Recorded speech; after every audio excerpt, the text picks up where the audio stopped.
ईरानी media के मुताबिक बुशहर के बाहरी इलाके में एक सैन्य मुख्यालय जिसकी बात कही जा रही है उसकी चपेट में आया है, प्रोजेक्टाइल इसकी चपेट में आया है, जबकि कोनारक के नौसैनिक सैन्य क्षेत्र पर 2 चरणों में लड़ाकू विमानों से हमला किए जाने का दावा किया गया है। कोनारक के गवर्नर मोहम्मद यूनुस ने भी हमले का दावा किया है और कई और जगह भी धमाके सुने गए हैं। वहीं अमेरिका ने ईरान पर हमलों को नकार दिया। तो ये तस्वीर भी टीवी स्क्रीन पर आपको दिखा रहे हैं, जहां ईरान पर फिर से हमले की खबर है। दक्षिणी ईरान में एक बार फिर धमाकों की गूंज सुनाई दे रही है। ईरानी मीडिया के मुताबिक बुशहर के बाहरी इलाके में एक सैन्य मुख्यालय प्रोजेक्टाइल की चपेट में आया है, जबकि कोनारक के नौसैनिक सैन्य क्षेत्र पर 2 चरणों में लड़ाकू विमानों से हमला किए जाने का दावा किया जा रहा है। ईरान और अमेरिका के बीच टेंशन का ग्राफ बढ़ा हुआ है। लगातार 2 दिन अमेरिका ने ईरान पर हमले किए। मीडिया रिपोर्ट के मुताबिक अमेरिका के ईरान पर किए गए हमले में 14 लोगों की मौत हो गई है, 78 लोग इसमें घायल हुए हैं। मीडिया रिपोर्ट में यह भी कहा गया है कि अमेरिका ने तेहरान मशहद रेलवे लाइन समेत जो जानकारी सामने आई है, अहवाज, बुशहर, बदर अब्बास और अबू मूसा द्वीप, सिरिक, कोनारक और चाबहार में कई ठिकानों को निशाना बनाया। और उसकी अलग अलग तस्वीरें भी टीवी स्क्रीन पर इस वक्त आपको दिखा रहे हैं, जहां ईरान और अमेरिका के बीच टेंशन का ग्राफ फिर से बढ़ चुका है। मीडिया रिपोर्ट में अमेरिका के ईरान पर के हमले में 14 लोगों की मौत की खबर है, कई लोग घायल बताए जा रहे हैं। इसके साथ ही अमेरिका ने तेहरान मशहद रेलवे लाइन समेत अहवाज, बुशेहर और बदर अब्बास, अबू मूसा द्वीप, सिरिक, कोनारक और चाबहार में कई ठिकानों को निशाना बनाया है। और देखिए, अब खबरों में आगे बढ़ते हैं। हॉर्मूज में टैंकर पर हमले के बाद कतर ने बड़ा फैसला लिया है। दुनिया के सबसे बड़े एलएनजी गैस प्लांट की क्षमता बढ़ाने की योजना फिलहाल रोक दी गई है। सुरक्षा को देखते हुए रास लाफान प्लांट में सिर्फ जरूरी काम जारी रहेगा और अगले कुछ दिनों तक कम जहाज वहां पर पहुंचेंगे। माना यह भी जा रहा है कि अमेरिका ईरान तनाव और खाड़ी में लगातार बढ़ रहे हमले का असर अब वैश्विक ऊर्जा कारोबार पर भी दिखने लगा है। अगर हालात नहीं सुधरे तो दुनिया में गैस की सप्लाई और कीमतों पर भी इसका बड़ा असर पड़ सकता है। आपको बता दें कि रास लाफान से दुनिया के कुल एलएनजी का 20 से 30% हिस्सा आता है। वहीं हॉर्मूज में जहाजों की आवाजाही बुधवार को 36 से घटकर के 23 कर दी गई है। तनाव की वजह से इस रास्ते से गुजरने वाले जहाजों की संख्या में भारी कमी आई है और वो अपना रूट बदलने को मजबूर है। तो ईरान के सुप्रीम लीडर अली खामेनेई को दफन कर दिया गया है, लेकिन ईरान और अमेरिका के बीच तनाव चरम पर है। पूरे मिडिल ईस्ट में अमेरिका ने अपने अड्डों पर हाई अलर्ट कर दिया है। इधर ट्रंप ने भी यह दावा किया है कि ईरान उन्हें जान से मारने की कोशिश में जुटा हुआ है। ट्रंप ने खुद खुलासा यह किया है कि ईरान की किल लिस्ट में वो नंबर 1 पर है।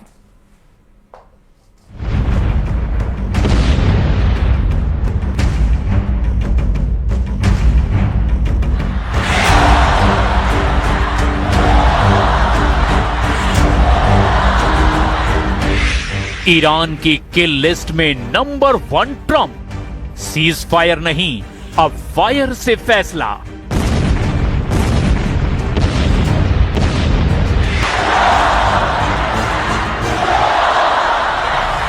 तुर्की की राजधानी अंकारा में नेटो समिट चल रही थी। पूरी दुनिया के पत्रकार अमेरिकी राष्ट्रपति डोनाल्ड ट्रंप को घेरे खड़े थे। तभी ट्रंप ने माइक संभाला और एक ऐसा बयान दिया जिसने पूरी दुनिया की खुफिया एजेंसियों के होश उड़ाकर रख दिए। ट्रंप ने कैमरे के सामने सीधे कहा, ईरान मुझे जान से मारना चाहता है, मैं उसकी किल लिस्ट में नंबर 1 पर हूं। शायद मैं कल जिंदा ना रहूं क्योंकि मैं उनका सबसे बड़ा टारगेट हूं।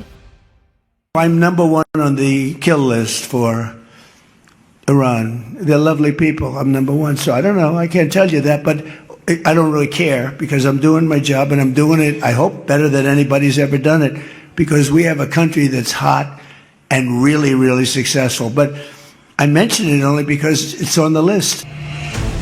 पिछले 45 घंटों से अमेरिका और ईरान के बीच चल रहा महायुद्ध अब एक बेहद व्यक्तिगत और खतरनाक मोड़ पर आ चुका है। एक तरफ ईरान के पवित्र शहर मशहद में लाखों ईरानियों की भीड़ के बीच सुप्रीम लीडर अली खामनेई को दफन कर दिया गया, तो दूसरी तरफ तेहरान की सड़कों से लेकर IRGC के बंकरों तक सिर्फ एक ही नारा गूंज रहा है।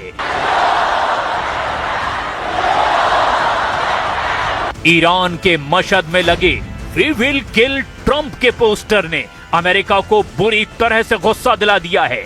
ट्रंप को मारने वाली धमकी का ये पोस्टर होटल में लटकाया गया। हालांकि कुछ रिपोर्ट्स में दावा किया गया कि ये पोस्टर तेहरान में अली खामनेई के अंतिम संस्कार के जुलूस के दौरान एक सड़क के ऊपर लगाया गया है। कुछ पोस्टरों में डोनाल्ड ट्रंप की तस्वीर के साथ उनके सिर की ओर गोली का निशाना बनाया गया था। कुछ प्रदर्शनकारियों ने किल ट्रंप और वी विल किल ट्रंप जैसे संदेश वाले पोस्टर भी हाथ में लिए थे। आखिर क्यों ट्रंप को अपनी जान का इतना बड़ा खतरा सता रहा है और खामनेई को दफन करते ही ईरान कौन सा बड़ा धमाका करने वाला है, ये हम आपको बताएंगे। लेकिन उससे पहले जान लीजिए, ट्रंप को अपनी जान का डर हवा हवाई नहीं है। अमेरिकी खुफिया एजेंसी CIA और फेडरल ब्यूरो यानी कि FBI ने हाल ही में एक बड़ी रिपोर्ट जारी की है, जिसके मुताबिक ईरान के कुड्स फोर्स ने अमेरिका के अंदर कई स्लीपर सेल्स को एक्टिव कर दिया है। ईरान साल 2020 में मारे गए अपने जनरल कासिम सुलेमानी और इसी साल 28 फरवरी को मारे गए सर्वोच्च नेता अयातुल्लाह अली खामनेई की मौत का सीधा जिम्मेदार डोनाल्ड ट्रंप को मानता है। ईरान के सरकारी वकीलों ने ट्रंप के खिलाफ डेथ वारंट तक जारी कर रखा है। और अब जब अमेरिका ने पिछले 48 घंटों में ईरान पर 170 से ज्यादा मिसाइलें दाग दी हैं, तो ट्रंप को अपनी जान का खतरा और ज्यादा सताने लगा है।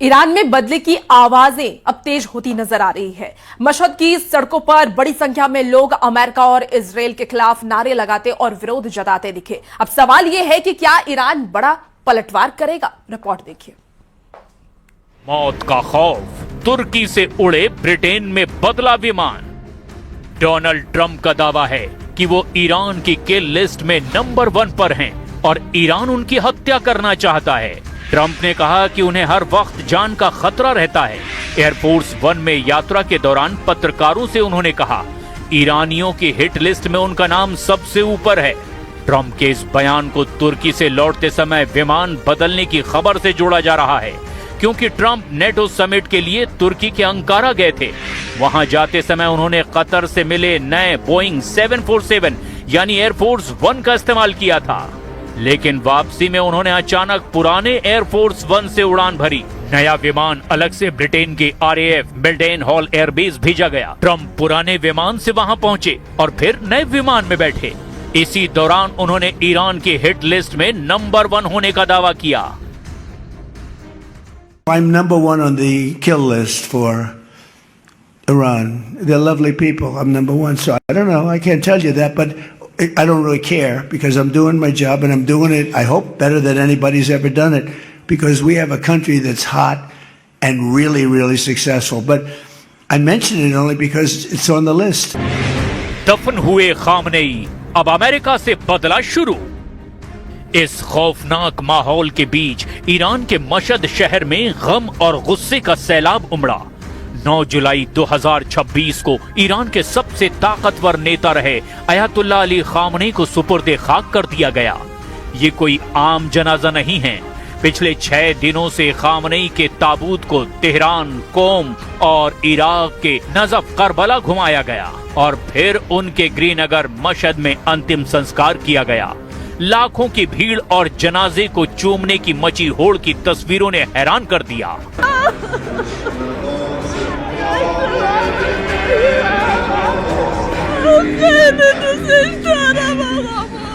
लेकिन इस जनाजे की सबसे डरावनी बात क्या है? क्या आप जानते हैं?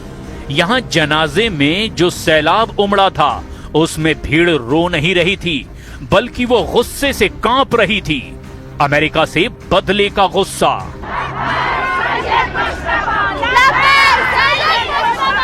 मशहद की सड़कों पर लाखों लोगों के हाथों में डोनाल्ड ट्रंप और इजरायली प्रधानमंत्री के पुतले थे, जिनसे बदला लेने की कस्में खाई जा रही थी।